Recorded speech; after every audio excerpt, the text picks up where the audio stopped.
নোয়াখালী ফ্যান্সদেরকে আসলে সান্ত্বনা দেওয়ার মতো কোনো ভাষা আমার কাছে নাই।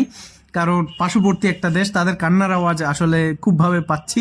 তারা আসলে ওইরকম উল্লাস করতে পারতেছে না, কিচ্ছু করতেছে না, একদম চুপচাপ রয়েছে। সো আসলে কি বলবো, পুরাই হতাশ। তবে তাদের সবচেয়ে বড় ব্যর্থতা হবে আমি মনে করি সে খালেদ মাহমুদ সুজনকে আসলে তাদের হেড কোচ বানানো। কারণ এই খালেদ মাহমুদ সুজন আসলে যতগুলো দলেই বিগত সিজনগুলোতে আসলে দলের কোচিং করিয়েছে, সবগুলো দলের 12টাই তিনি বাজিয়েছেন।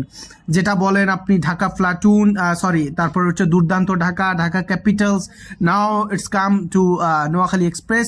আর নোয়াখালী এক্সপ্রেসকেও একদম বাজেভাবে একদম ফিনিশ করে দিচ্ছে অলরেডি। 5 ম্যাচ ইন এ র এবং লুজ, মানে হেরে গেছে 5 ম্যাচে 5 ম্যাচ, এবং চিন্তা করেন। সো আসলে নোয়াখালী ফ্যান্সদের অবস্থা খুবই খারাপ।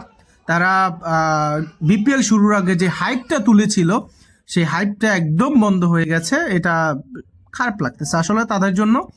তো আরেকটা কথা মনে করিয়ে দিতে চাই, কুমিল্লার মতো 5 বার অংশগ্রহণ করে 4 বার চ্যাম্পিয়ন হওয়া এতটা সহজ না, তারা সেটা বুঝে গেছে।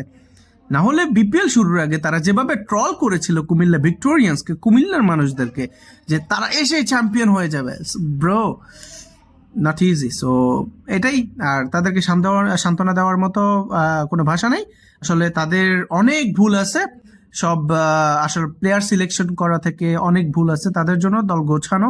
So bad luck. আসলে বাকি আরো 5টা ম্যাচ আছে, দেখা যাক আসলে কয়টা ম্যাচ জিততে পারে, নাকি 10-এর 10 লুজ হয়ে যায়। আপনারা বলেন বাকি 5 ম্যাচে কয় ম্যাচ জিততে পারবে নোয়াখালী এক্সপ্রেস?